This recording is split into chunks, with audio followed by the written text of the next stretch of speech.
a very flexible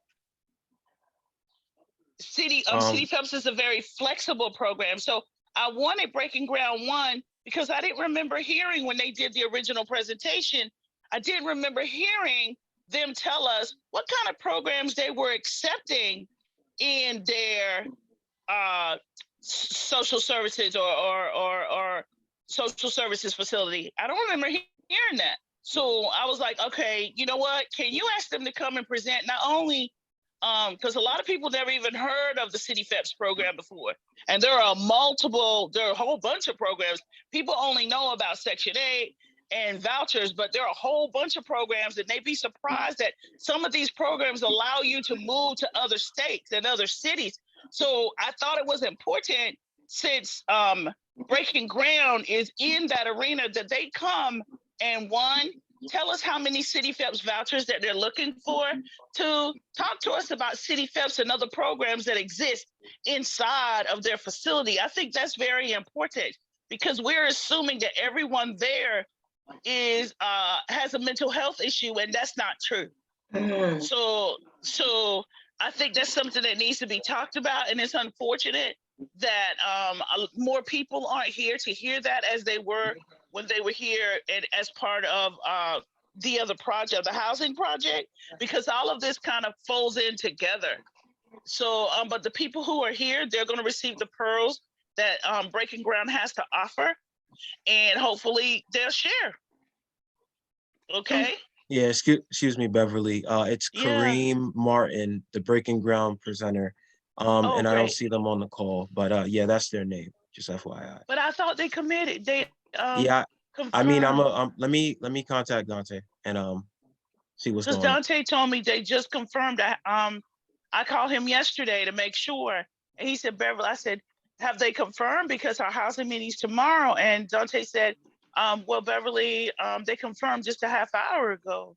Yeah, let me just reach out to him. Just I'll be with you in a second. Okay, thank you. So, Miss Diane, how are you? I am good. I am good. How are you? I am fine, thank you. Have your summer started off with a bang? Were you able to go to Family Day? I was not able to go to Family Day. Wasn't that a week ago or something like that? Yeah, the 3rd of June, the first weekend in June. Right. Yeah, no, they had able to go. How was it? I'm sure it was beautiful. They had a lot of resources out there. Housing didn't table, but I did go through and pick up a lot of resources, not just for housing committee, but also for seniors as well. Because I don't know if you've noticed that it's taken us a minute to catch back up to where we were before COVID. Between communication, organizing, advocacy, all those things are taking a minute to catch up. Yeah, that's true. Yeah, I was surprised about that, because resources are what they were during COVID. They haven't returned to pre-COVID status. So so a lot of people are really struggling. So we're trying to see if we can expedite their access to services. So I was just wondering, because when I passed through, because I went through early, I didn't see you. So I was just wondering if you had an opportunity to go later. No, but I knew about it, but of course I had something else I had to do on that day. So of course I wasn't able to go, but not a problem. Of course it's going to be more. We know we're going to probably be doing some more things, Yeah, we are. I mean, I know it seems to be a little slow, since COVID, but it's going to pick up again. Yeah. I'm going to ask a question. Are we planning on meeting in person at any point, or are we going to stay with Zoom? See, I'm not sure. Two things. One, I haven't heard Fred give anything about us meeting in person. And you were the third person to ask me that. Have you guys heard that we as committees can meet if we want to? The board hasn't met yet. I haven't. Yeah, that's what I was wondering, because right now, from what I understand, we're still all under the umbrella of meeting virtually. Beverly. Just to let you know, I saw on a calendar today that the executive board meeting is scheduled to be at Brian Cunningham's office and next Tuesday. And that the BA is what it says, to be determined is what it says for the board meeting. And Is Mia that said, Brian Cunningham's office? yeah, for the executive board meeting, it's got the address on Empire Boulevard. It's on the calendar. I checked just before coming here. I noticed, Wait, but I go noticed ahead. I was trying to come to this meeting. So I saw on the calendar that the executive board meeting next week, the Tuesday meeting, is at Brian Cunningham's office. And the board meeting says to be determined. And at the meeting last night, Mia said they're trying to secure a location for that board meeting. They don't, Oh, okay. just so you know, that's what I know. No, thank you. That's interesting. And Yeah. since we're doing just so you knows, for right now we're working on a space. A couple weeks ago or a month ago, it was Teresa, as a matter of fact, who brought up, and quite a few people have communicated their frustration with being able to win or connect to a lottery. So we reached out to, I was in a meeting and HPD was presenting. So I reached out to them and asked them, would they be willing to do an in-person sign up? And they said yes. They allowed us to pick the date. We're going to be picking the venue. So right now we're locking down the space, because the space will have to have Wi-Fi. Because the reason it has to have Wi-Fi is because HBD has allowed us, is supporting us in our desire to help those people who, one, haven't signed in to Housing Connect yet, or two, don't know where to go or how to do it. Those people are invited to come to our meeting, our workshop. It's not even a meeting, it's a workshop.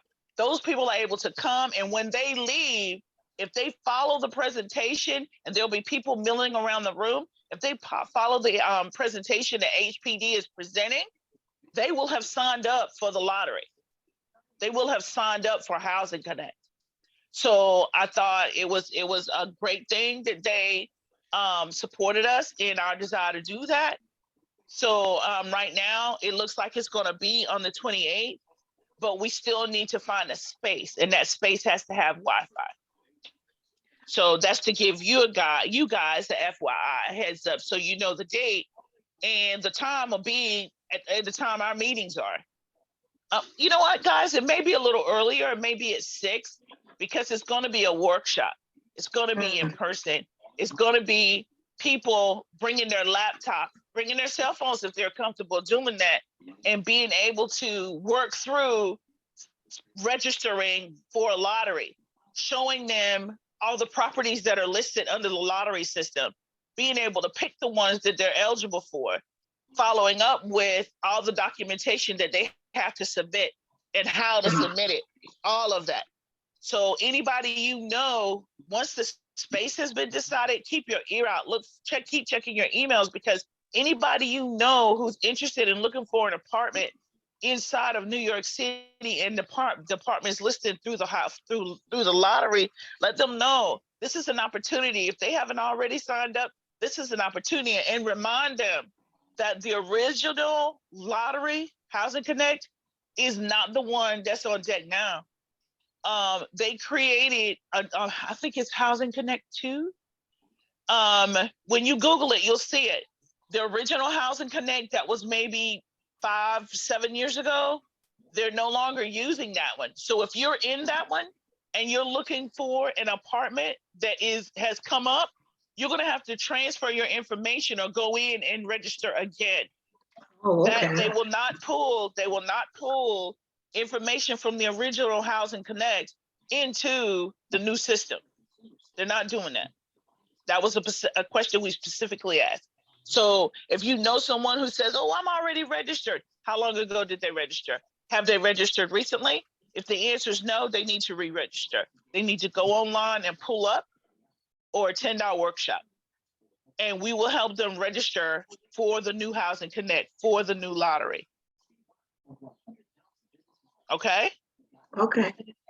Is that a successful program? I mean, I know it's an important one, but what are the numbers of people who actually, get through the lottery, get apartments? And Miss we can start Diane, out quite by a few saying, people. Go ahead. You start out first. yeah, You go we first. can start out by asking the apartments over here by the Armory. Major Owens.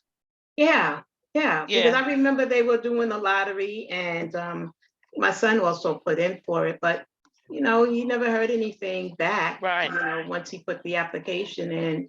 But I was just wondering, are all of the apartments are full now? I From mean, what I'm told, all the apartments have been occupied. But the unfortunate part, to answer your original question, is finding apartments through the lottery system is biased. Those of us who do this work and the community boards, all of our community boards can say that comfortably because of the number of people who've applied for the lottery, the number of people of color who've applied, and the number of people of color who have gotten right up to the interview part. Right up to the interview part, and were not successful. Yeah. So I'm not a fan, but it is a system that everybody's using, that puts their housing, their apartments as part of the lottery. That as of right, those who are building private housing, they don't have to. But others, that come under HTPD, come under HUD, they're in the lottery. And no matter how many arguments we put up, those of us who are in this work, they're still choosing to use the lottery because in the final decision, unfortunately, even when it comes to people who win, the final decision is the developer. That's the next downside to all of it. So, like you said, when we come to the Major Owens, or now it's called, I forget what the housing development's called. That's behind the community center. When it comes to that, a large number of those apartments are market. Maybe 10 of them are truly affordable. It's not a lot. Really? It's not a lot. And Excuse me, Beverly? Yes. Yeah, so Dante, he sent the credentials to the Breaking Ground rep. So we're just waiting to hear back from him. We sent it before, so just just waiting to hear see if they're gonna join the meeting. And Teresa and Jay have their hand up. Just a moment. Okay. All right. Thank you. So to get back to that, it's the system that's popular, but it's not the system that's fair. That's what I thought. It's not the system that's fair. It's the system that's popular, but it's not the system that's fair. Okay. Unfortunate. Mm-hmm. And we were hoping when they created the new Housing Connect that it would be different, but it's just more technical, more computer oriented. The process hasn't changed, but because it's the system that's in place, we're having to educate people who want apartments to use it. It doesn't mean we're advocates of it. Right. Okay. Got All it. right. Thank you. You're welcome. Teresa? Yeah, so just to make it clear, there's going to be a workshop where we're going to learn how to use Housing Connect, basically, so we can help other people, or? No, you have to be an ambassador to help other people. What will happen at this workshop is those individuals who have the desire to register for the lottery will be able to do it here. Oh, so I couldn't go and learn how to do it and help others. You can learn how to do it, but you can't. Only ambassadors are able to help people sign up for the lottery. And So they can go to the community board, the community board can walk them through it, but they have ambassadors now to help Oh, people okay. navigate that. So ambassadors will be at this meeting to help people. I'm just, HPD will be there. And we will work to see if we can identify ambassadors in this community, because every borough has ambassadors. So, but first of all, ambassador is a non-paid position. So that means it's volunteer.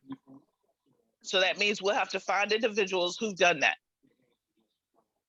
And there's a certain training that you take. Okay, but you can go and be able to talk to people about it. You can go and learn what HPD is sharing with us. maybe we should Knowledge host is- an ambassador training. Okay, no, because HPD does that. Okay, so let's allow, Teresa, let's allow the individuals who want to register for the lottery, let's empower them to register for the lottery. Let's not delay the process in trying to identify someone who can help them when they can help themselves. That's what our job is as a community board, to empower people with resources and knowledge. That's our job. Yeah, I'm very interested in finding out how to do that. Okay, so go to the workshop and sit and take notes. And other people will be able to go and register. I'm hoping we get some flyers and are able to, I can hand them out. But that group that you were talking about that wanted to learn how to register for the lottery and wanted to register for the lottery, you can invite them. Yeah, for sure. The ones at your church? It's not it's a church on my street. You know, it was, Okay. it was people that were in line to get the, at the food pantry. Okay. Jay? So I would hope to go over there and hand out flyers, you know, Okay. and around, you know, wherever, but Okay. I'm just looking to see what's happening exactly. So if, you know, people, I can. Jay? There. Thank you. You're welcome. You're welcome. Great. Hello. Hi, Beverly. Hi, Hi. Tara. And I see Diane. I've never officially met you. Are you the same person, if I could ask this informally, who resides, I think, in the southeast part of the district near Troy? Maybe there was a person who was interested in issues near Troy Avenue in Albany. I'm not sure if you're in the southeast part of the district. Okay, gotcha. My bad. No, I'm not. So the reason I bring it up is just that the Vital Brooklyn projects is something I was very interested in. I have a website that I created that tells people about all of the different projects. It's eastflatbush.info. So it's www.eastflatbush.info. And there's, you know, in terms of empowering people, I think that the community board has to inform people as to what the construction is on Vital Brooklyn. There's maybe 3 or 4 massive different projects that are happening. So if you go to eastflatbush.info, that's www.eastflatbush.info. It's a library of everything that's out there, and it'll inform people. And there's a lot of issues and there's a lot of problems happening. And what I wanted to ask Beverly is, I think we don't know if we have a quorum tonight. I'm looking at 1, 2, 3, 4, 5, 6, 7 members of the housing committee. So if I wanted to make a motion tonight, I don't think we have a quorum. Do we have a quorum, Beverly? But that doesn't negate us from having information. We're not voting on anything tonight. Breaking Ground is presenting. Right. But I mean, like, if I wanted to make a motion on something from the housing committee that could be taken to the regular board, we'd need a quorum. So I don't know if we have 4 people. But you first have to discuss it. And this meeting is focused on City FEPS and Breaking Ground. Right, but if Breaking Ground doesn't, Jay, if Breaking Ground doesn't show up, then there'll be room for that. But if Breaking Ground does, then we'll move on with the planned agenda. Sure. There may be stuff like, since they're not here now, I would just tell you that what I was interested in is doing in the new business section, making a motion. We probably can't do it unless we may have a quorum. So my concern was about oversaturation of social services that may happen in terms of the district, the idea of the fair share. Many people have said, are we dumping a certain amount of social services and certain amount of residential beds just in one area? So people want to know, is there an oversaturation of homeless services on Clarkson Avenue in certain neighborhoods? And the answer is the Department of City Planning has data. There's like a residential beds analysis that is out there. They have the numbers. There's a fair share analysis in which the Department of City Planning could tell you, okay, this is how many residential beds are in each of the districts. And then you could further break down and say, this is how many residential beds for social services are in certain census tracts. Because there's an issue in terms of oversaturation of social services. And there's also an issue in parking. Like the person who's going to present today, Breaking Ground, is part of a development at Kingsborough that's going to have 1,090 units and no parking. Isn't that something? 1,090 units and no parking. There's 15 units that's going to be for the supermarket there, okay? But there's 1,090 units, no parking. And the people in that neighborhood are in for a big surprise. And wait. Which project are we talking about, Jay? Sure. So it's Kingsborough The West. one where Breaking Ground is? Yeah, Kingsborough West. What's the name of the supermarket there? So there's a supermarket that's coming in there. I don't have the name. It's around 8,500 square feet. The supermarket is going to have 15 parking spots. But in terms of everything else that's there, it's 1,090 units with no parking. And then you've got another unit that's going to happen at another development at Kingsborough that's also almost around like, off the top of my head, it's almost like 600. Khalid, is Breaking Ground here? Because I got to admit, They unless aren't that here. plan has changed, Yeah, unless that plan has changed, I'm not familiar with a grocery store being there. Oh yeah, they have part of the Hold on, Jay. Breaking Ground isn't here. It's Kareem Martin is the representative, but he's not here. He's not here. No. Yes, I'm here. Okay. Oh, So okay, you're the on number telephone? ending. I'm sorry. Okay, ahead, you're the Khalid, number I'm ending sorry. in 2246. Okay. That's him, Khalid, Yeah, yeah, on the telephone. yeah, that's him then. Yeah. So can Okay. I finish my thoughts? Well, wait, before you move forward, because Yeah. one thing we want to do is maximize this time for authentic information. So Breaking Ground, you're saying and I haven't heard that project had a grocery store. That's the part that you're mentioning I haven't heard before. So that's Yeah. why I'm asking. Breaking Ground would know that, even though they're not the developer. So Breaking Ground, say his name again, Khalid. I'm sorry. Yes. Hello? Kareem Martin. Kareem Martin, yes. Okay, So, Mr. Martin. Are you Beverly, familiar with? Beverly, excuse me. Jay. Beverly, can Are I you just finish familiar my with a thought? grocery store being there? Maybe let Jay finish. Can I just finish my thought and then you can go over to him? Well, but see, this is the thing, Jay.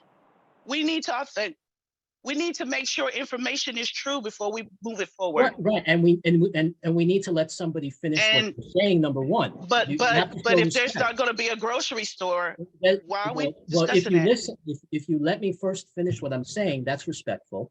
And then the gentleman could speak about whatever he wants to speak about. I just want to finish what I'm saying. Another 10 seconds. Okay, Can I do that? 10 seconds, and then we have the agenda. Okay, you can start the timer. So basically, everything on my website has specific proof of everything that I say, everything that's out there. It's a library. If you look in it, you'll find it. That's number one. What I would like is I'd like the Department of City Planning to do a residential beds analysis of the different census tracts. And I'd like that to be done immediately. And I'd also like there to be a parking study done, because there's going to be 1,000 units, nothing there. And just to tell you, the supermarket is 8,500 square feet by Kingsborough West. You got another supermarket that's going to happen at Kingsbrook Jewish. That's 20,000 square feet. And then the Okay, third Jay. supermarket that's coming to the district is on the other side on Nostrum. That's 20,000. Great. Okay, thank you. You're welcome. Kareem, are you ready? Yes, I'm here. Okay. Thank you for joining us this evening. Of course, thank you for having me. You're welcome. We thought that this would be a good opportunity for you to discuss with us the kinds of programs that you have in Breaking Ground and to expound on the explanation of the City FEPS program in particular, since you asked if we knew someone or people who held those vouchers. So the floor is yours. Okay, so good evening, everyone. My name is Kareem Martin. I'm actually one of the assistant program directors at Breaking Ground. So just a little background on what we do. So we work with disenfranchised individuals within the community through partnership. So these partnerships are grant-funded programs that we work in conjunction with throughout the city, preferably Manhattan, Brooklyn, and Queens. So we work in partnership with different sponsors. For example, Starbucks, we have a contract with them. Macy's, we have a contract with them. And other neighboring vendors throughout our different sectors. Now, the main purpose of our organization is to slowly but surely eradicate street homelessness. So we have outreach specialists that go out in the community and engage individuals who appear to be experiencing homelessness. And we offer them services that range from personal hygiene and care products to offering them beds at our Sea Farmers location, offering them social services as well, having them assigned to a case manager and a housing specialist, and just starting the process and getting the ball rolling on transitioning them from street homelessness into permanent housing. Also equipping them with certain quality of life skills as well.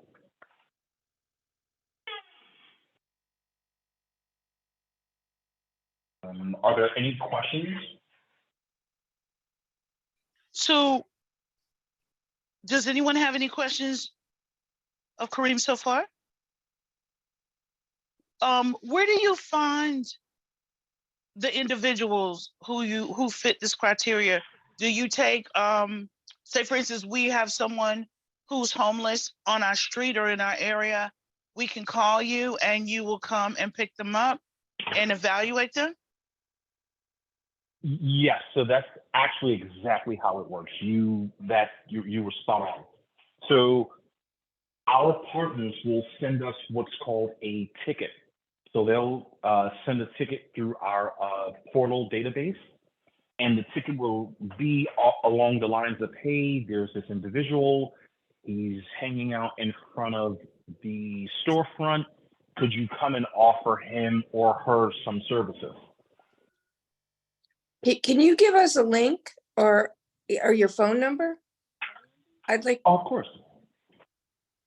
Can you post I it? can forward you guys. This is being recorded in live stream, FYI, if you want to connect with the office and we could provide that information. Yeah, put it in the chat's not on. So Kareem, if you could please just reach out to Dante and we can connect. Dante, Oh, sure, no problem. Thank you. Dante doesn't get back to me. Can you say it? Sure. Can you give me the email? Yep. So it's Breaking Ground. It's breakingground.org. www.breakingground.org. So if I go to this website, I'm going to be able to plug in like somebody's location and you'll go there. Yes. But when you ask us about, let me ask you the question this way. But would those individuals coming off the street have a City FEPS voucher? Not necessarily. In some instances, some of our guys are equipped with vouchers, but those who don't, again, we offer them social services to help them get started on the process. can you describe to those of us in the room the program of City FEPS? And there is a City FEPS and there's another one that ends in FEPS. There are two of them. Can you describe those programs, and do you have both of them in your facility? So we don't issue out any vouchers. We work in conjunction with DHS, HPD, and all the other city agencies. But we don't issue the voucher itself. But you accept the voucher and you're familiar with the program, yes? Yes, so I'm very familiar with how City FEPS works, but okay, we could don't you exactly describe that? issue the voucher itself. Right, I understand that. I understand that. That's a DHS program, but people walking around with City FEPS, they can go to you or apply to you. And can you describe the City FEPS program to the room, please? Sure. So the City FEPS program is a rent supplement for families with children who receive cash assistance and have been evicted or are facing eviction, and they've lost their housing. Maybe it could be a DV situation, or they're in rent arrears. Rent arrears meaning they owe rent. So they've lost housing, maybe because of health or safety issues. So the program doesn't specifically deal with DV. It does service a wide pool of individuals, but it's pretty much for individuals who are currently on public housing who are seeking housing services. Could you tell us what is it? DB? You're saying DB means domestic violence. Oh, DV. Okay. Yes. FYI, So Beverly, Teresa, and Jay have their hand up. Okay, thank you. So, is that the population that you're looking for? Not necessarily. We deal with all comers. So single males, single females, couples with children, anyone experiencing street homelessness within the sectors that we service are eligible for our program. Okay. Teresa? Let Jay go first. I'm still formulating. Jay had his hand up first, then Teresa. Okay. Jay? Thank you. Jay? Hi. First, Kareem, did you say, I forget what you said your email address was, like a contact for you? I think Tara asked the question, how do we contact you to, if there's people on the street or something? Do you have a business contact or an email address? Sure. So my email address is KA Martin, MARTIN @breakingground.org. Great. Okay, thanks for and that. Also my housing specialist, who's going to be working more closely with you guys, her email is Stephanie, so STEPHENY MUNOZ @gmail.com. Great. So thank you. So my question is, in terms of a population who comes in, what sort of screening do you guys do? Like, do you guys do any criminal background checks, in terms of who would be in the facility, or are there criminal background checks? No, so no criminal background checks. So we do conduct a general psych evaluation, which is done by our outreach specialist and our residential psychiatrist. Okay, gotcha. So, because that was, part of my concern is, what happens if you have somebody who is like a subway pusher, or somebody who's like a 6 or 7 time rapist? Are you going to let that person in who just pushed somebody over the into the subway, and then they're going to go to Kings County Psychiatric because there's an involuntary place where they put individuals who need help there. So there's a question as to how do you make sure that the person is in the right state of mind, and in terms of, are there criminal background checks, etc. So there are none. The other thing that I wanted to know is on your facility down the block, you guys have a policy that says that there's no curfew I believe at 10 o'clock. And the facility that you guys are going to take over at 681 Clarkson, previously they had like a curfew at like, I think like 10 o'clock where you have to be in. Or do you know if that your new facility at Clarkson Avenue is, do you know if that also is going to have like no curfew, or which is a change from the existing policy? So we're not entirely too sure as of the moment. We're still having discussions on what that's going to look like, but we don't have a finite answer to give at this moment. On the topic of curfew, is that right? Yes, just regarding Gotcha. curfew. And just to piggyback, if I can, you know, our chair Beverly came up with a great suggestion at one of the meetings about when there was like a new bus schedule coming out. The chair, Beverly said, why not put out some signs on the buses so that, you know, you could let people know what this new bus schedule is going to be, because people find out at the last moment. Did Breaking Ground put out any signs about their new facilities that's going to be on Clarkson Avenue and Albany? Are there any public signs out, anything posted for the public to see? No. So to answer the question, no, but all of this information is accessible through our website. So any new buildings, any new partnerships within the community that we are working on, Right. it can be accessed through our website.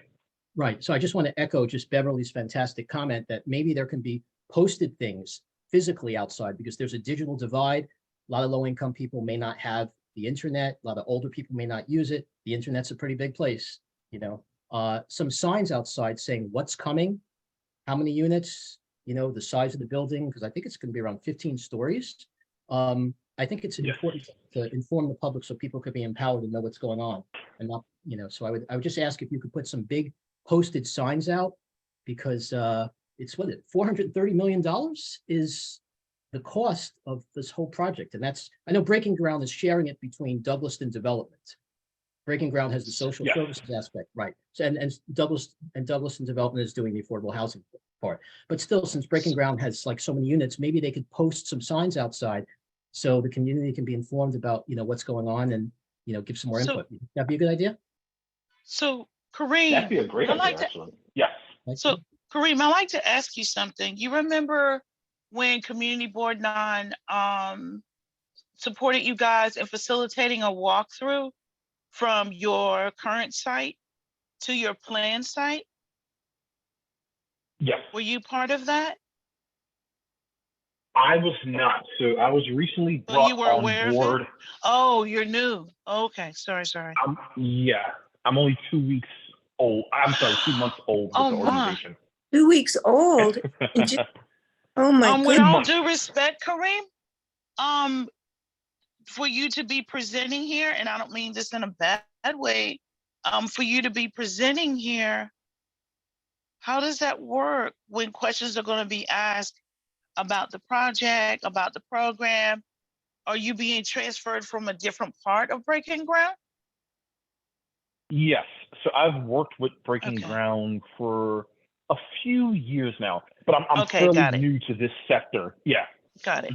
Got it. Okay. So you're not new to Breaking Ground, just this area.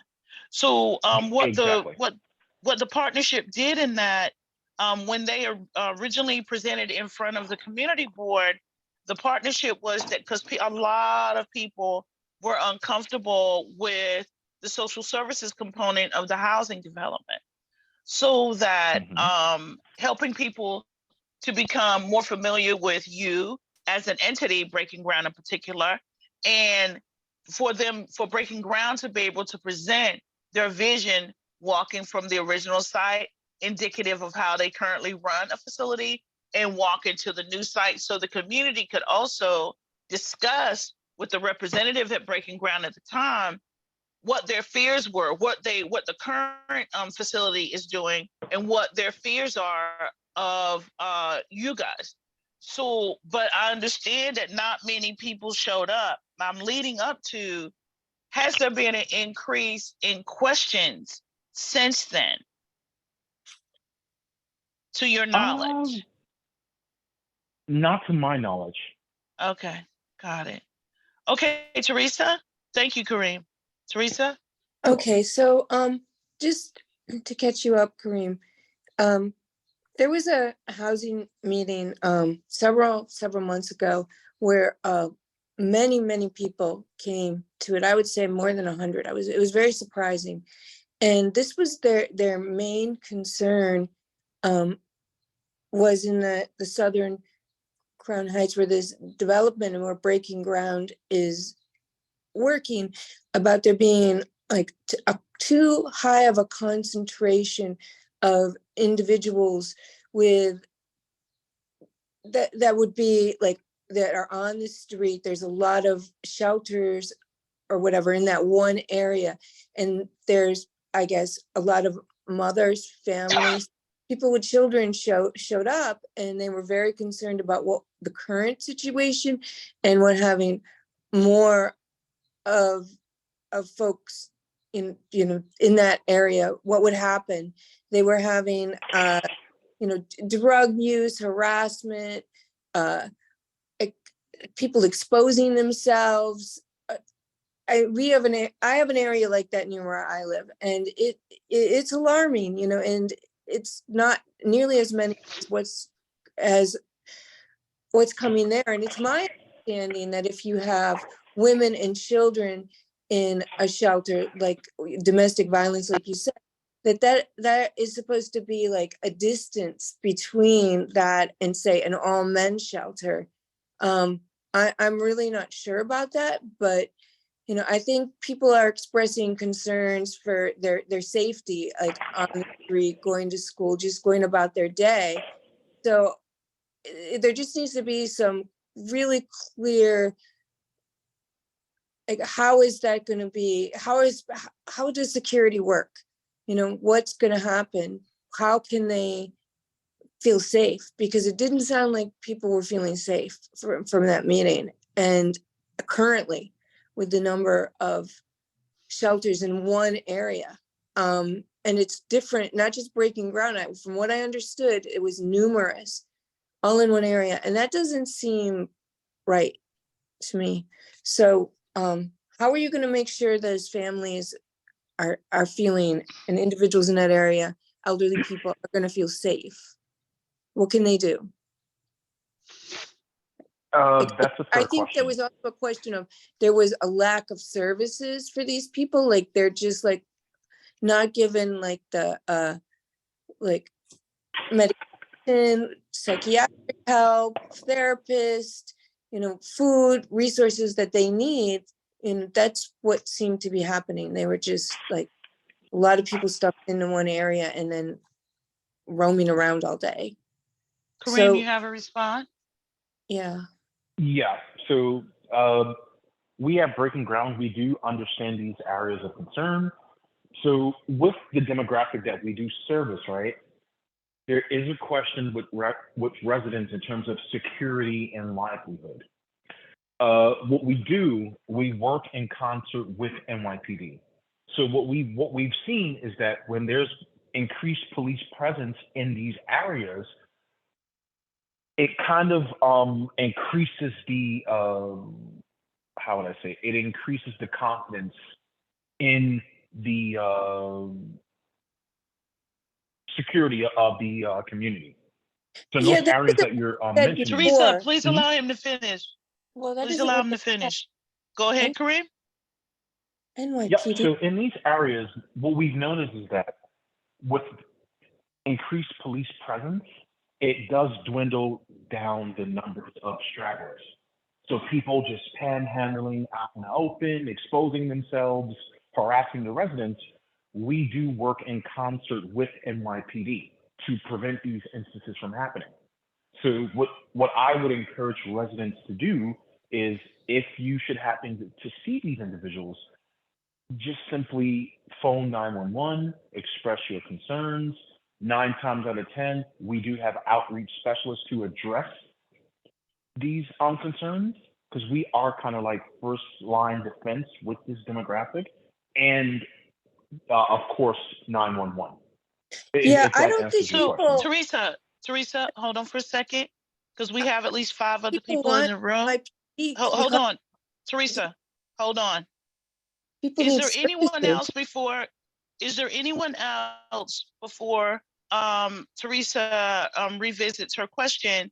Is there anyone else in the room who hasn't asked a question currently, who have concerns as well, or questions about City Phelps or the programs that Breaking Ground offers? Is there anyone else in the room who has questions? Okay, Teresa? Yeah, I just think that from what people said and what I know, that people don't want to call NYPD and don't want them involved because people end up, bad things happen. Like, resources shouldn't be NYPD. Resources should be social workers, people from Breaking Ground that are working with people to make sure they're getting the services they need, making sure they have like a job to go to, something to do, crafts, whatever it might be, not calling NYPD for every little problem. Okay. And 911, it's a waste. It's a waste. And Okay. people shot. And nobody Okay. wants to call the police. 911, Okay, Teresa. every time some little thing happens, and it doesn't work, by the way, it doesn't work. Okay. So So people need resources, and that's what we're looking for. You know, that's what people want. okay. So thank you for that, Teresa. Miss Janice, you have a question? Oh, I was on mute. Good evening, everyone. I Good have evening. a question. Thank you for showing up, Kareem, and sharing information with us. I have a question about Breaking Ground. I know that you help people to get transitional as well as permanent home housing. Is that correct? Yes, Hello? that's correct. And that you have places established throughout New York City and I think Connecticut. I was just briefly looking at the website. Is that correct? Yes, that's correct. So the places in Brooklyn and Queens, have you had problems in terms of crime and everything that that's being mentioned here? What's the history of those other sites? Because crime is everywhere. I want to be clear. And yes, we can call 911 and, people need more help social service wise and things like that. But what has been the history of other sites where Breaking Ground is located? Have you had increase in criminal activity and the crime rates and everything? No. So if we look at just strictly by the numbers, most of the crimes being committed are not by the individuals that we service. So most of our individuals are just some, not all, are mentally disenfranchised or just experiencing homelessness. Right. They're not looking to harm anyone. They're not looking to steal or kill or rob. They're just simply homeless. And that's where we come in. We offer services. We offer them an alternative. Now, the only reason I made mention of the NYPD is because at best, the only thing we can do as an organization is offer the services. So we can't force anything on anyone. So we can very well offer these individual services. And if they should decide that they want to return back to that particular area, there's nothing that we as an organization can do. Okay, if that answers the question. Yes, it did. Thank you. So Ms. Janice, you're asking, may I ask that question is to see if they increase crime in areas that they are? Yeah, because, one of the things that I think needs to clearly be understood is that crime is everywhere, again, as I mentioned, and that people who are going through mental breakdowns, they need help, they need housing. So there is no one area that they should all be placed in. And I'm not quite sure if, the areas in which they're placed in, if it's fairly or equitably distributed. I think that they're not, but I guess the DCP report would have to show that. It would be nice to have a DCP rep to come to one of our housing meetings and share information on this in terms of, I think Jay had mentioned the number of beds, the number of parking, and yes, parking is crazy throughout the entire city.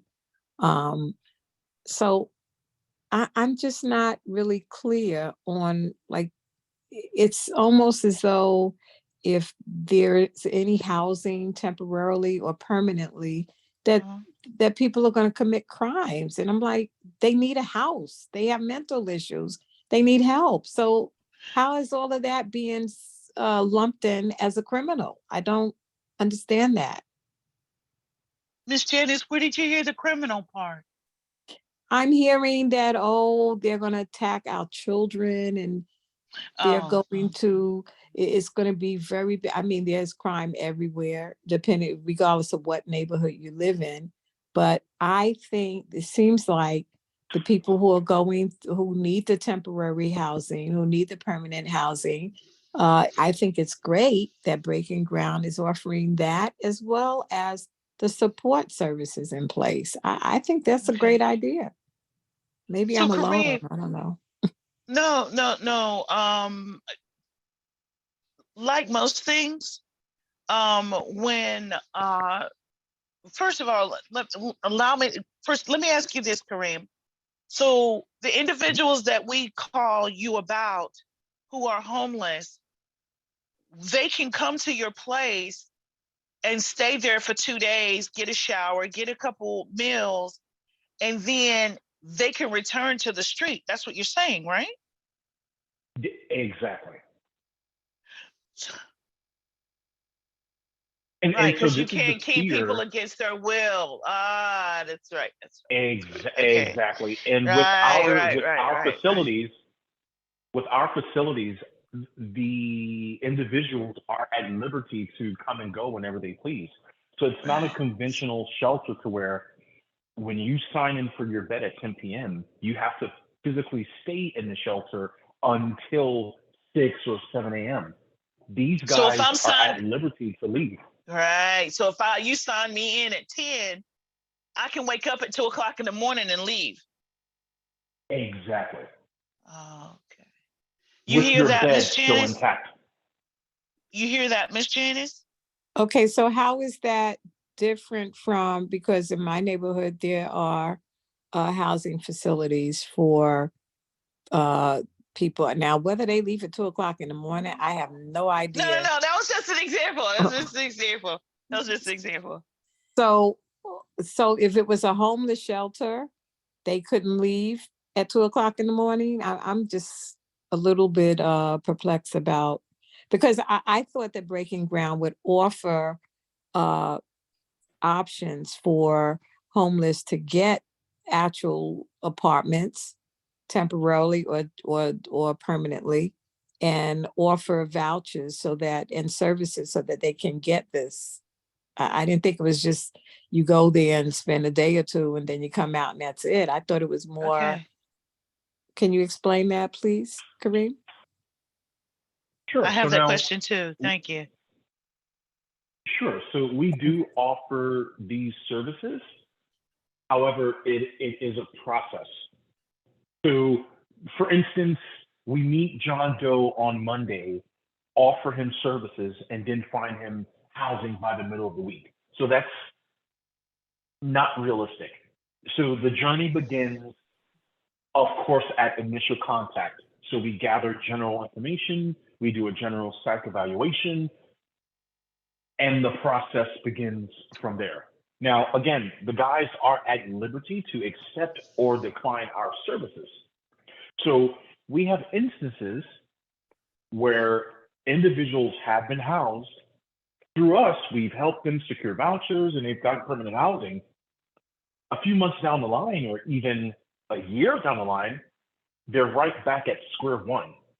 So recidivism with this demographic is high. I'll be completely transparent with you. But of course, we work with them throughout the process to ensure that we're gearing them with quality of life skills to keep these apartments, to pay their rent, to prevent these instances from happening. But you're saying guys. I thought it was families we were looking for with City Fest. No, I'm sorry. So when I say guys, it's more of a blanket statement. Guys as okay, got it. individuals. Gender neutral. Yes, got it. Okay. Exactly. Right. Okay. Jay? I was curious, how many, I know we have a good amount of people here. Who in the room, is anybody from like, I don't reside in the southeast part of the district. I don't reside in the district. I'm part of a shul there, a temple there, and I know a lot of people there, and I'm active in the Jewish community, but I don't reside there. Is there anybody in the room who lives close to where these facilities are, close to Clarkson Avenue, who has experiences? Like, does anybody live in the southeast part of Community Board 9 who's here? I don't know, Janice, you've spoken, and I don't know if do you live near? If anybody has. I'm in but you asked Community the Board question, 9. Jay. I'm in Community Board 9, Jay, and there are transitional housing all around me. Okay, there's Exactly. homelessness everywhere. There's no Yes. one place. This is something that it's borough, citywide, it's nationwide. Homelessness is everywhere. I just finished looking at the report on San Francisco, one of my favorite cities, and what's going on there. This is nationwide. So California has one of the highest homeless numbers in the country. Right. But Jay, you're asking that question for what purpose? Because the feedback. You've asked the question and no one's answering, so that means you move on. Well, let me explain what I meant from it, since to answer your question. At the past 2 housing meetings, there were people who resided close by, and there was a tremendous amount of people who said that there were problems, that they were harassed by individuals from these facilities, and that kids were smacked, and that there was physical assaults and other things, and that the women were harassed. So that's why I wanted to know, is there anybody who is in favor of it, who maybe lives close by? And I wanted to disagree with the assumption that that everything is, rosy and everything is nice, because people said we have problems. So I'll give you 2 examples. But there is a block association that I got in contact with in right around by Clarkson, and they were against the original shelter. You guys have a shelter at 781 Clarkson Avenue in addition to the one you're going to build. And the block association who lived close by it, and block association was predominantly, the demographic was predominantly African American, and they said, we are against this. We're against the oversaturation. They expose themselves. They do different things, and there's a harassment issue of people who are. So I want to know if there were people from close by this specific project who could talk to their experiences. And no one responded positively. But in all fairness, everyone in the room, Kareem represents Breaking Ground. The current operator is Salvation Army. They will not be the operator once the renovation occurs, or they will not be partners. I'm correct. They're not going to be a partner, right, Kareem? That's correct. Yes. Okay. So that means that when we're speaking with Kareem, we speak in regards to our concerns regarding their operation, regarding how they do things. Ms. Janice's comments were relative to an appreciation that people who are in the street will have the possibility of getting housing, because she feels that housing is a solution to some of the mental health issues that we're looking at. Yeah. So no. Is this social service program all rosy? Probably not. No one is. But is it all terrible terrible is the only word I could think of that can be publicly spoken, but no, it's not that either. So it depends on the perspective. It depends on the approach of everyone. Because even in the room, there are, as you know, we've had people to speak, but we also had just as many people who are just absorbing the information. And I like to think that these individuals who are absorbing the information, they're thinking it through. And when this meeting closes down, they're going to be doing research of their own. And that's why I'm asking Kareem to present as much information as he can about what Breaking Ground offers, how they're offering it. And I appreciate his transparency when he said, we can pick up a homeless person today and tomorrow they can choose to leave the facility.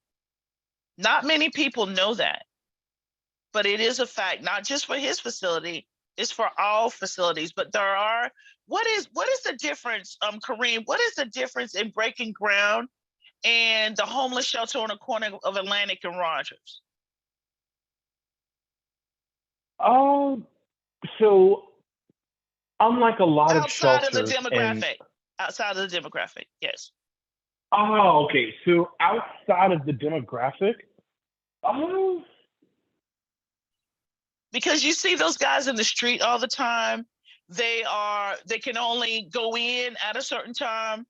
And what's the difference in those facilities and yours that can leave when they get ready? Can they go in when they get ready? So they have to be there to sign in for the bed, but again, they can leave at any given moment. Okay. So to properly answer the question, every organization offers different services.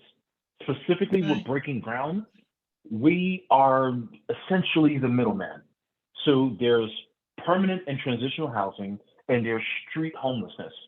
We are literally the guys in the middle trying to connect them to services that they may not be aware they qualify for. Okay. So you heard Ms. Janice's comment about the appreciation of those individuals who can sustain that lifestyle of being in an apartment, following the rules, being able to transition for as long as they can, whether it's a couple months or a year or so. Her vision of that, would you say that's close to what you're trying to do or no? I would say that's a fair estimate. So what we try, so I do want to say this. One thing we work towards is equipping the individuals with quality of life skills to prevent recidivism. That is probably the single most important thing that we offer as an organization. How do we equip these guys and prepare them for paying bills, having a job, maintaining a job, savings? So we do connect them to like financial literacy courses. So we kind of address their needs through a holistic lens. It's not enough just to satisfy the homelessness. We have to make sure that they can maintain life after being homeless. So. Okay. Does anybody else?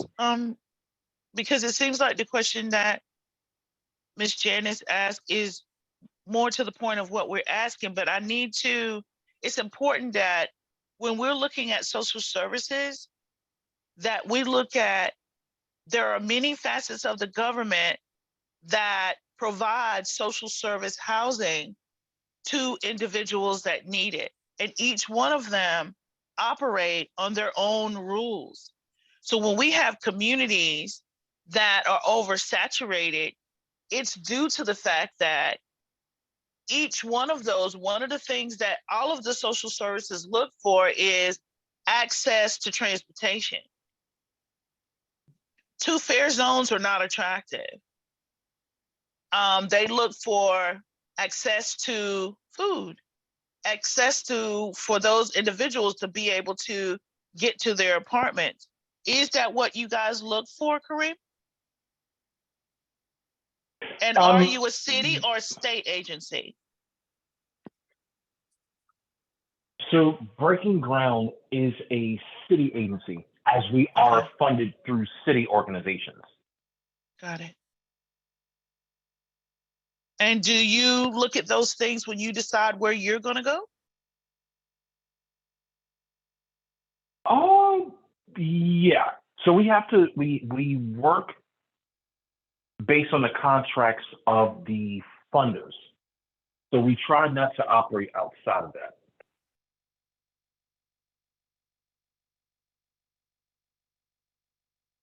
Funders being the city. Yeah, exactly. Okay. And the typical contract looks like what, Kareem? So they come in from different sponsors. So perfect example, our contract with Starbucks. So Starbucks was experiencing a lot of stragglers inside of their franchises. So they came to us and said, listen, can you guys come in, offer them services, and in a nutshell, just get them out of our stores because they're making customers uncomfortable. It's, and we're losing money because customers are afraid to kind of walk past homeless people while they're trying to purchase a latte. So they came to us and they said, can you offer them services and essentially remove them from in front of our stores? And this is what we've done, and this is what we're continuing to do with Starbucks. That's just an example. Okay. And this is across the country? Well, it's across the state, more specifically the city of New York. Mm-hmm. Okay. So that answers Ms. Janice's question about what you guys really do. And it is provide services and housing for those who can sustain that level of quality of life. Yes. Noli, do you have a question? And Barnabas, do you have a question?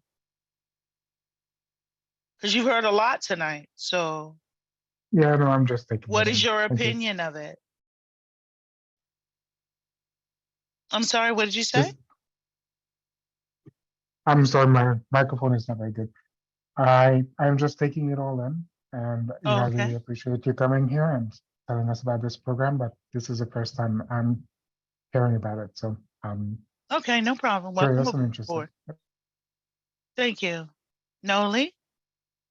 This is also my first meeting, so I'm just listening in and just listening to what you guys talk about. So I'm also just taking it in. I don't really have an opinion at the moment.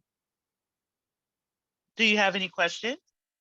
I don't have any question. I guess I didn't realize that we had so many shelters in the area. Yeah.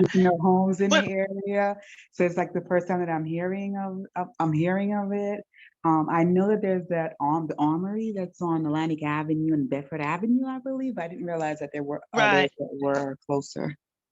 Well, yeah, because some of them we pass every day.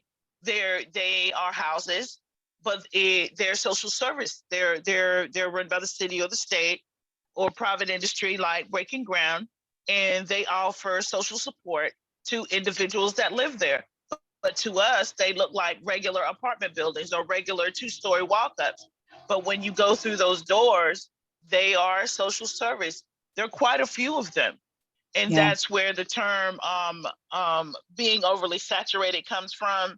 That's where people are trying to identify what is the limit. Because there are some communities that don't have, they'll be getting their first homeless shelter in the next 2 years. Yeah. And there are other communities that have an abundance of them now. So, and that's been a big argument. What is the sweet spot? When you get there, you don't get any more.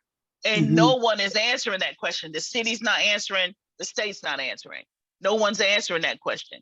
They'll tell us, and a few years ago, when they were really coming into the community, they told us, well, you're a community that have the things that we're looking for. And it was all the things I stated earlier. And the question was asked by the community board, what can we do for you? Because there are other communities that have these assets. What can we do to redirect you there? Because the complaint from the community board was some of these social service homes, people were standing outside and they were whistling at the students as they came from the school because they no longer do the parameters from the school. There used to be, you had to be a certain distance from the school. You had to be a certain distance from daycare. There were all these things, just like liquor licenses. But just like liquor licenses, those restrictions have gone by the wayside. So the complaint was some of these guys, or this house was in particular, board members were complaining that some of the individuals inside of the home were standing outside when school was over, and they were soliciting the young kids that went past. So I don't have to tell you that board meeting was really long, and that guy doing the presentation had a really hard time. So yeah, there are quite a few, and some of them we don't even know about. Even in apartment buildings, there are apartments that are occupied by individuals that are part of a social service program. Mm-hmm. So I mean, I don't know yeah, exactly where they are, and I don't know how close in proximity they are to me. So I guess I would say that the fact that I didn't realize that there were so many kind of speaks to, like, I know some people have safety concerns, and I'm not gonna make it a, you know, a focus group of one. Just because it didn't happen to me doesn't mean it doesn't happen to others. I didn't even notice they were there. So I know Janice expressed like her sentiment about like they have to be housed, like they have to be housed, and I guess I also share that sentiment. But I also understand our neighbors' concerns as well. And like I said, I haven't had anything happen to me. I didn't even really realize we had so many in the area. So I haven't any. So I say that to say that I haven't really seen any tractions or changes. So I guess that's my opinion. There is a need. okay. People have to be housed somewhere. Housing is getting very expensive for everyone, all income levels. So, I mean, it's something that has to be done. And I guess that's my opinion on that. And thank you for that. Miss Janet?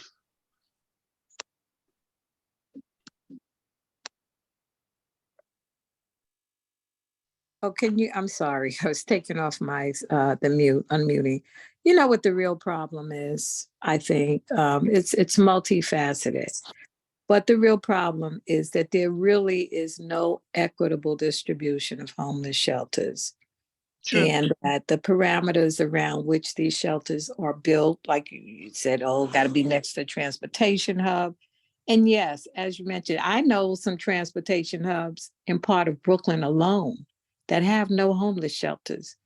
Yeah. So I think that it would behoove us to not realize this and to really kind of turn our eyes to DCP and find out exactly, have a conversation about the placement of all the homeless shelters, not about NIMBY, not in my backyard, but simply to see where all of these homeless shelters are allocated. And as I said, there's transitional housing in my own neighborhood. If the neighbors, we see anything, we call the police, but it's been no problem that I've seen. But I see problems everywhere, on the train, everywhere. Every community has problems, but there is and has been an inequitable distribution of homeless shelters throughout the city. I can go to the state, I can go to the country, everywhere. There's some places they need to have homeless shelters. They need shelters for people, but it doesn't happen. I mean, I can even think Westchester County. I could say Nassau County. I can name parts of Brooklyn. I can go on and on. But the inequitable distribution and placement of the shelters. But I just don't want it to look like everyone in a homeless shelter is a criminal. A lot of the people, they have mental illness. And if Breaking Ground is offering the facilities to help support, because I don't know if the Armory does that. I don't know if the Armory provides that same support system. No, you mean the Armory on Atlantic and Rogers? On Atlantic and Rogers, yeah. Now that you say that, I've asked multiple times, and it seems like no one I've spoken to is really certain what it offers. And maybe that is a question we as a housing committee need to go back and ask, because that is a really big facility. So FYI, the transitional housing that exists on Rogers and Crown, that is a family transitional Right. shelter. It Right. has families mixed with apartments. So these individuals are they're pretty much mainstream. They're not a total homeless shelter or a total transitional house. So that is one of the new models they told us. Now that's been there for, I want to say 6 years, maybe 6 years. Yeah, maybe 6, but it's been there for quite a while. And like you said, they're when they first came, there were some issues.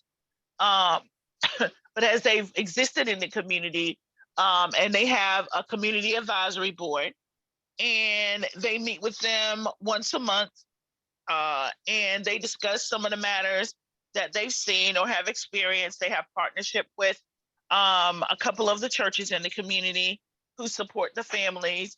And it's not like what we're discussing at Breaking Ground. It's not like that. So like you said before, or someone else said in the room earlier, not all social service facilities are the same. And even Ms. Noli said she didn't realize there were so many, and she don't know what's near her. And that speaks to, if there are some near her, that speaks to what is not going on. Again, it goes back to, they're not all bad, they're not all good. It goes back to that. Okay, Teresa. Thank you, Ms. Janice. Teresa? Yeah, I think Kareem and everybody in the meeting should, who hasn't seen it yet, should go to the housing meeting that that large group of people from the area we're discussing came to the meeting to hear what they had to say, because I think that's a very important listen if you want to hear what those residents have to say. They're all there talking about their issues. So please, it's on YouTube. I believe it was the January housing meeting. I'd post the link, but there's nowhere to post it. So please, Kareem, can you especially go look at that so you know what people's issues were?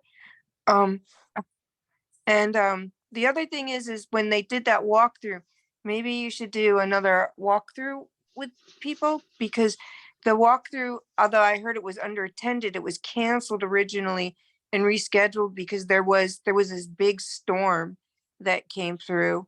So and then it was rescheduled and happened without a lot of notification. So it would make sense that it was underattended.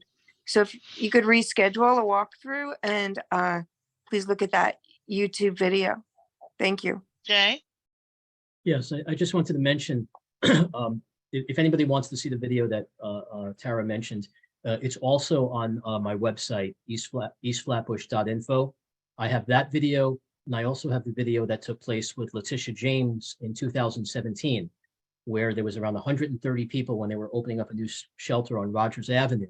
And it was a very strong response by the local community. And it was very different, and people had the same problems. I was curious about, my question to Kareem would be, I know right now there's around there was in 2018 at the shelters, there was 16 or 17 sex offenders.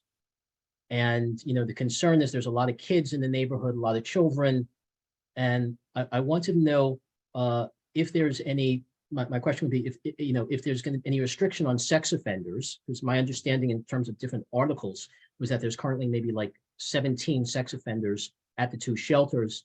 And there was an incident that happened actually a month ago in which a crossing guard got an award because she saw 2 little kids who came from the schools. And there was a guy who was talking to the kids and trying to buy them candy, and it didn't seem right. And the crossing guard sort of took the 2 little kids, brought them back to the school, and she was given an award. So, there's some concern about the kids in the schools there and the oversaturation. And just to give you guys an idea about the numbers, there's 364 beds right now on 2 shelters at 681 Clarkson, 364 residential beds.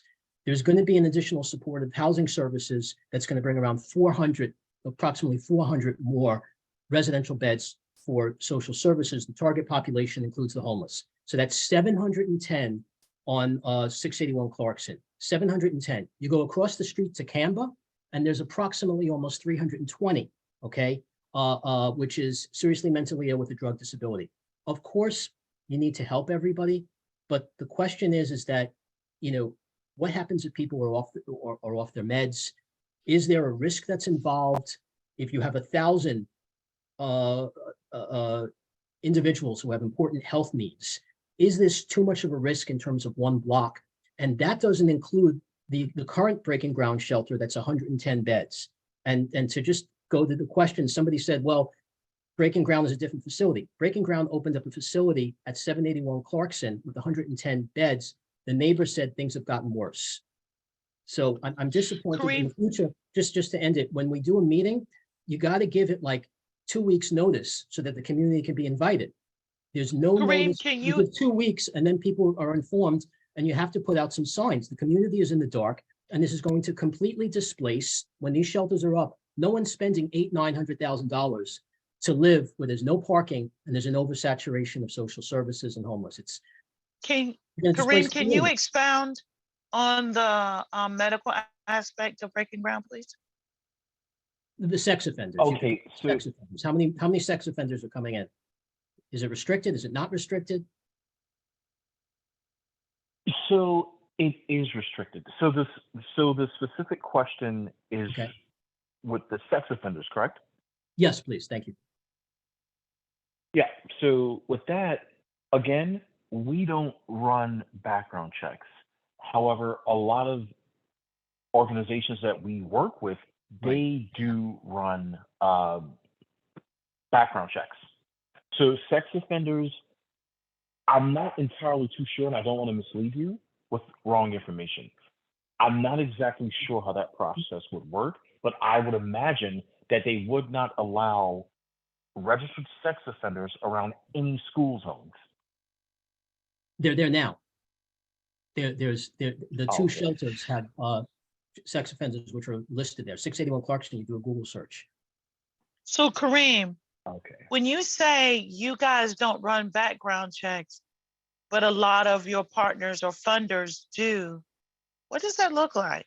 When you say you don't, but they do, that means when an individual comes in, their name is put where?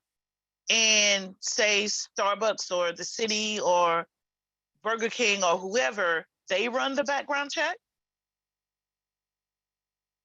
Yeah, so in a lot of cases, our funders do run background checks. For instance, we also have a partnership with Bank of America. And with them, we have very limited access to a lot of the locations. Why? Because it's a bank. We have office space in one of their locations. So they even run background checks on employees as well. So I and a couple of other staff were subject to these background checks as well. So they run background checks. So we don't control that. On yourselves and the individuals that you identify who are homeless. Yes, we don't control that aspect. Right, I get it. Okay. Mm. All right. So expound on the distribution of the meds and the oversight of individuals, because that was part 2 of that question.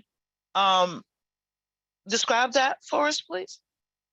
What does that look like? I come in, well, like you said, Jane Doe comes in to the facility, he or she, they need medical support, psychotherapy drugs. So who oversees that? Of course, it's in line with their residency as well. If they don't want to take the drug, you can't force them. But how does that work? Can you describe that to us, please? So again, a lot of our consumers are at liberty to refuse services. Right. So we offer them help, but if they tell us no, then they have that right and ability to say no, and there's nothing we can do outside of that. But they can still stay there if they refuse the services that you offer. They can still occupy a bed. Yes, because that aspect is not one of the contingencies to stay and remain in shelter. Okay. Interesting. All right. Are there any additional questions? Because I'm finding the questions now, your partners seem to be, it's interesting, Breaking Ground's partners, the liberties they have that you don't engage in. And this is just an observation. I'm not, this is just an observation. That's what it is. And I think that's important for people to know, really. Yeah, and I would say, and a lot of the concerns that the committee has are the same concerns echoed by our funders. So you can Yes, imagine these are multi-million, if not billion-dollar industries. We're talking Macy's, we're exactly. talking Starbucks, we're talking You're large talking Bank of organizations. America. Yes, you are. On the Right. stock exchange. And right. And so when individuals are stationed in front of their businesses, they lose revenue. I'm not going to want to go to a Starbucks where there's 10 Right. homeless guys blocking the entrance. Like the Dunkin' Donut, when the guy's opening the door for me and he's asking me to pay him money. Yeah. Exactly. Hmm. So they have the same issues of concern that residents have. There's the social service offices that are setting up shop in the communities, and with that comes a demographic that makes us all unsettled and uncomfortable. And I do want to let you guys know, the people who fund us, they have the same issues of concern. That's why we're in business. But I do have eliminate a this question. How is it that Breaking Ground is the social service entity, but the non-social service entities are able to do the background checks and Breaking Ground does not? Well, because we're contracted by the funders. So, for instance, we work. I understand that Go part, ahead. but you understand what I'm asking? Without So the your question is funders, what? the individuals, Mhm. without the funders, without Starbucks, without Bank of America, without the funders, there would be no background check if it was just Breaking Ground. That's correct. How is that? How is that? So, Is it against human services policy or right, or how is that? I'll be completely honest. I Please. oversee the housing affairs. So Okay, got these are great. These are great technical questions that honestly, I'm gonna have the quality assurance representative attend the next meeting if that's okay, because Yeah, he has no, more of that a would be thorough fine. knowledge.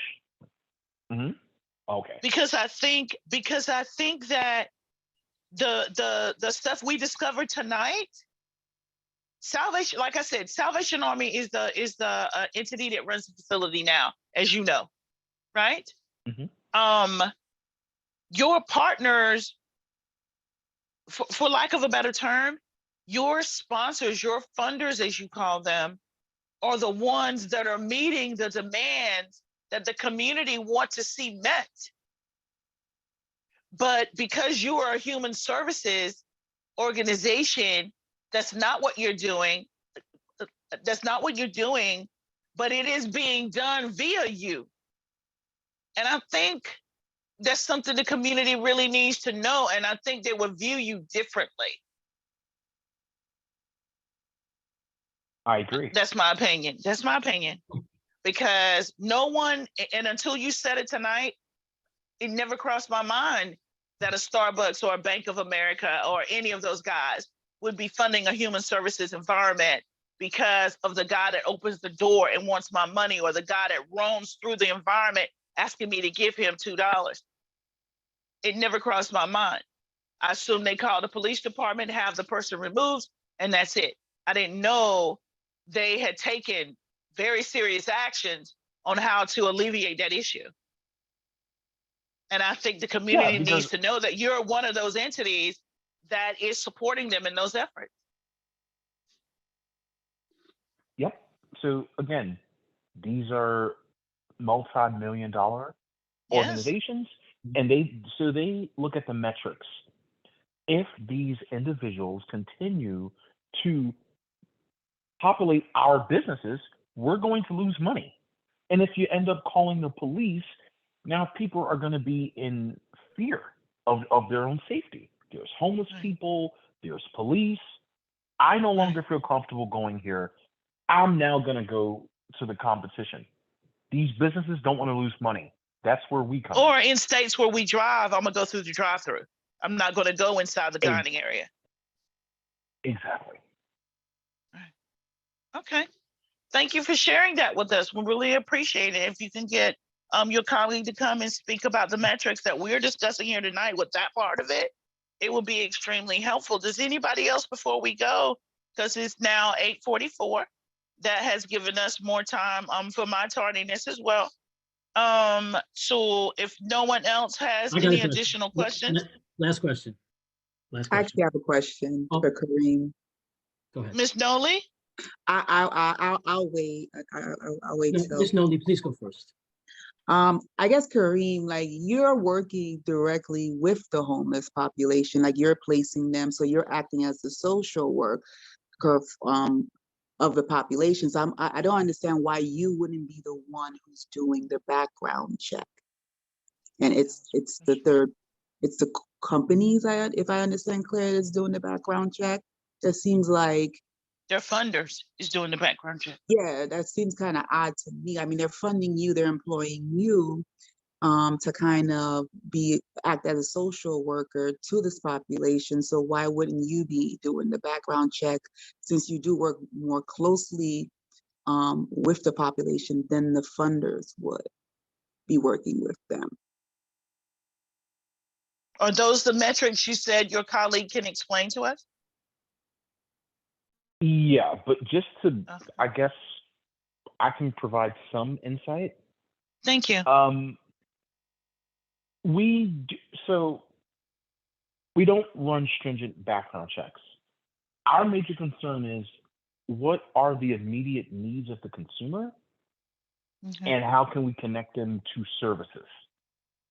The more technical aspect of it is running background checks to see if these individuals have criminal history, sex offenders, the whole nine. Again, we want to get these individuals off the street and into shelters, subsequently leading to transitional and permanent housing. So I guess it is a fair question. I'm not entirely too sure, to be honest, because at the end of the day, I just follow the rules. I'm not the one who, I'm not the architect behind these rules. So I just do what I'm told and try to execute the job to the best of my ability. And everyone in the room understands that and appreciate that. But we also appreciate your volunteer and your colleague to come and explain that component to us, because it would seem like that breaking ground would be the individuals, and this is us speaking from a traditional perspective. Usually the person who's doing the action is the person who's engaging in all the other paperwork. It's not typical that the person engaging in the action is not the person who's concerned about the safety or about what I've done in my past. So that's not typical. And I think some of us in the room are curious as to why that dynamic is like that. I know running background checks is expensive. I know that maybe that is part of it too. But we'd like to hear it from your colleague. If you can get them to come, we truly appreciate it. Sure, of course. Mm-hmm. Okay, thank you. Yes, Jay. And I just wanted to, if you go on Breaking Ground's website, as Kareem mentioned, there's a lot of like very real estate guys, hedge fund guys from different major corporations who want to get together and do something about the problem. I think there's also probably a low income tax, a financial aspect of it as well. where you give money and there's a financial aspect of it. But what concerns me is that a lot of individuals who may make a lot of money and they're the heads of different companies and everything like that, I would like to see them live at the complex on Clarkson Avenue, because then they could experience what life is like there. And if there's too many problems and everything like that, because more often than not, the guys from Bank of America, they don't live on Clarkson Avenue, the hedge fund guys. And maybe they want to basically put the problems in one part of town so that they don't have to deal with it. And that's the oversaturation issue, is that you're putting problems in one area so that one area has it. And the people who are volunteering other people, all those rich guys and everything like that, who are with the shovels and everything like that, they don't live close to the neighborhood. That's why it's so important to have people from the neighborhood who can comment on it. But Beverly, I applaud you in terms of saying about the issue of the background checks, because what's going to happen is with all these these different mental health episodes that happen in the city, there was like a record amount. Are they going to basically take the individuals, take them to a hospital, take them to maybe, Kings County Hospital Center or someplace else? And if the people don't have a place to stay, are they going to concentrate them in one area? And that's the concern of the neighborhood and whether families are not going to move in and whether you're going to have displacement. And that's why I think it's important. There's an advisory committee, I believe. Beverly, are you on the advisory committee for Breaking Ground? No. Okay. How many people were on it? Because I know they had. Is anybody on it yet? Because there was an. Kareem, do you guys have a CAB? There was an advisory committee for Breaking Ground. They said join it, didn't they? I don't remember hearing about that. I don't believe. Yeah, I don't remember Okay. hearing about that. So, Kareem, thank you so much for coming. Thank you so much for your patience. Thank you, everyone in the room, for your questions. And we look forward to meeting your colleague, Kareem. Thank you. And just let him know, him or her, I'm assuming, and I apologize for that. Let that person know some of the questions that we asked, and so they can come prepared. Okay? Sure, no problem. Thank you. Thank you so much. And everyone. And please watch that video, Kareem. Everyone, Yes. the time now is 8:50. We thank you for coming and have a good night. Thank you, Khalid, for supporting us in this. eastflatbush.info.